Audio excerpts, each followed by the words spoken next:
नमस्कार किसान साथियों, रियल किसान चैनल में आप सभी का बहुत बहुत स्वागत है। तो किसान साथियों,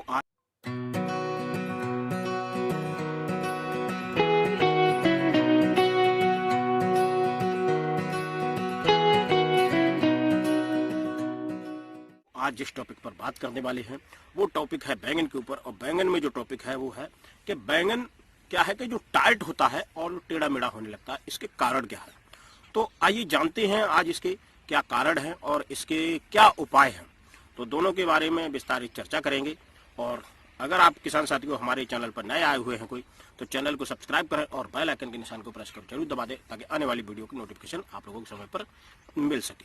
तो आइए जानते हैं कि बैंगन में जो टाइटनेस की समस्या आती है वो क्यों आती है। क्योंकि बैंगन में अब क्या है, जैसे सर्दियां आ रही हैं तो सर्दियों में ये ज्यादातर शिकायत आपको देखने को मिलेगी। क्योंकि जितनी जितनी सर्दी पड़ेगी उतना क्या है कि न्यूट्रिशन प्रक्रिया इसमें कम होने लगती है। अच्छा, और हम दूसरा क्या करते हैं, इसमें स्प्रे की भी क्वांटिटी घटा देते हैं। क्योंकि मौसम ठंडा होता है तो ऐसा कोई सुंडी वगैरह का प्रकोप होता नहीं है इस पे, तो हम वो भी इसमें जो है क्वालिटी घटाते हैं। तो जब वो हम घटा देते हैं, दूसरा ये हमारी सिंचाई भी लगभग 20-25 दिन में ही होती है। क्योंकि अब ये कोहरा पड़ने लगेगा तो जल्दी से जो है नमी हटेगी नहीं खेत से। तो क्या है कि इसमें हमें जो भी उर्वरक वगैरह देनी होती है न्यूट्रिशन के रूप में, वो भी हमारी वहाँ पे कमी आती है। तो ये सारी जो कमियां आती हैं, तभी क्या होता है कि पौधा जो है वो भी हार्ड होने लगता है, और जो फ्रूट है वो भी छोटा सा फ्रूट होने के बाद वो टाइट होके उसमें दुनिया भर का बीज पड़ जाता है, स्पंजी नहीं रहता।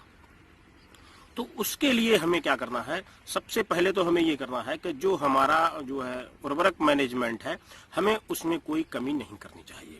अगर आप लोग मान लो 15-20 दिन में पानी लगता है, तो हमें उसकी थोड़ी सी क्वांटिटी या तो हम सिंचाई के साथ बढ़ाएं, और नहीं तो हम फोलियर स्प्रे में जो है उसको स्प्रे के द्वारा मैनेजमेंट कर सकते हैं। क्योंकि सिंचाई तो अगर हम ज्यादा देंगे तो हमारा पौधा गलने लगेगा, भोजन प्रक्रिया बनानी वो खत्म कर देगा ज्यादा नमी के कारण। क्योंकि ऊपर से सर्दी भी पड़ रही है और बेहद अगर नमी कर देंगे तो जड़ें भी खाना बनाना बंद कर देंगे। तो इसलिए हमें नमी को भी मेंटेन रखना है। अब हम उसमें बस एक ही साधन कर सकते हैं कि हमें स्प्रे का शेड्यूल में जो थोड़ी परिवर्तन करना पड़ेगा। अभी तक क्या था कि हम जो 15 दिन में 10 दिन में जो भी दे रहे थे माइक्रो न्यूट्रिएंट्स वगैरह, अब हमको फर्टिलाइजर की भी डोज स्प्रे के माध्यम से ही देनी है।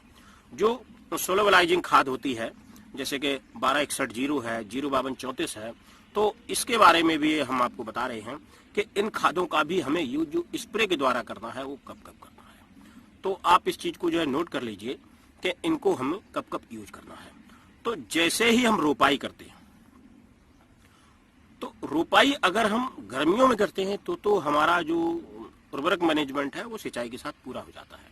लेकिन अगर हमने अब इस समय की रोपाई की है, या इस समय हमारी जो बैंगन की फसल है और वो चल रही है फ्लावरिंग फ्रूटिंग पर, तो हमें उसमें टाइटनेस और स्पंजी बनाने के लिए और बीज उसमें कम पड़े, इसके लिए हमें क्या करना है वो मैं आपको बता रहा हूं। तो इसमें हमें सबसे पहले और फर्टिलाइजर मैनेजमेंट में क्या करना है, अगर आपके पौधे में फ्लावरिंग और फ्रूटिंग आ रही है और आपका बैंगन टाइट हो रहा है, तो हमें क्या करना है, 1 किलो 05234 1 किलो 05234 लेनी है।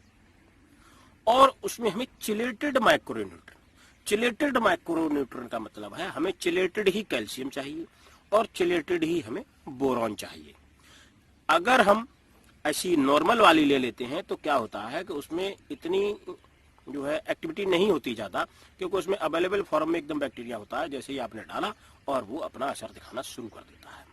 क्योंकि सर्दियों में सबसे बड़ी प्रॉब्लम ये होती है कि आपने स्प्रे डाली और रात को ही इतनी ज्यादा ओस पड़ जाएगी कि आधे से ज्यादा तो आपकी दवाई जो है जड़ने सी लगे।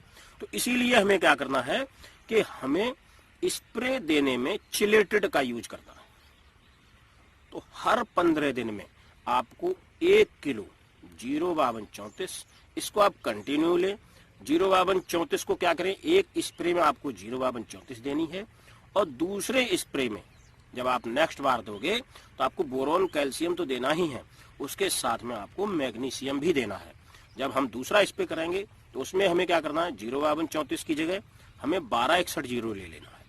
क्यों, हमें पौधे की हाइट को भी लेके जाना है और पौधे में सॉफ्टनेस भी लेके जानी है, और हमें फ्रूटिंग और शाइनिंग भी चाहिए। तो जो मैग्नीशियम है वो बैंगन को फुलाएगी, वो बैंगन को फुला देगी।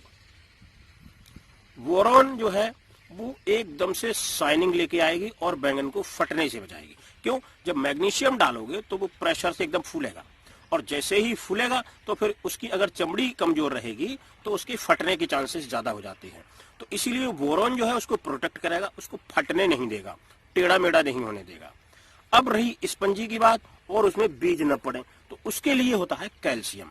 जितना आप कैल्शियम की अगर उसमें मात्रा पूरी कर देंगे तो वो एकदम स्पंजी हो जाएगा, और स्पंजी होने के साथ साथ उसमें जो बीज है वो कम मात्रा में पड़ेगा, उतना नहीं पड़ेगा, और पड़ेगा तो कच्चा रहेगा, पकने की स्थिति में नहीं आएगा जल्दी से।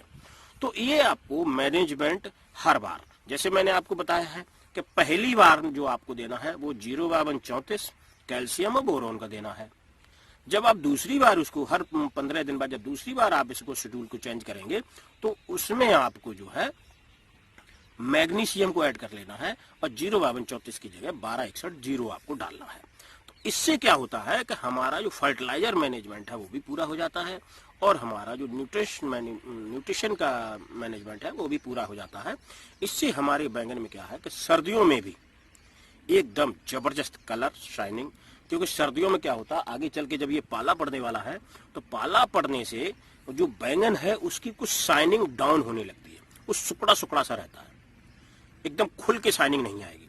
तो जब ये कैल्शियम वगैरह आपका जाएगा तो एकदम खुल के उसमें शाइनिंग आएगी और चमकदार बैंगन निकलेगा, और जब चमकदार आपका बैंगन निकलेगा तो क्वालिटी हमारी मेंटेन हो गई, तो हमें रेट देने से कोई पीछे नहीं हटेगा, हमारी क्वालिटी बेहतरीन बनने वाली है।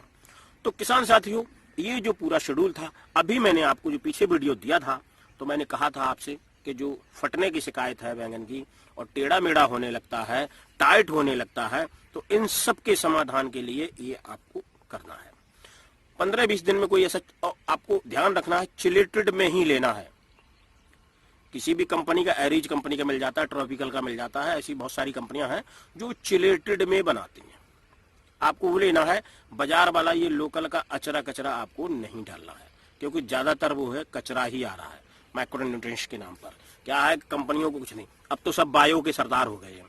तो ये चीज है, अगर आप लोगों को ये जानकारी ज्यादा पसंद आई हो तो वीडियो को ज्यादा से ज्यादा लाइक, शेयर एंड सब्सक्राइब करें। मिलते हैं अगले वीडियो में। नमस्कार, धन्यवाद।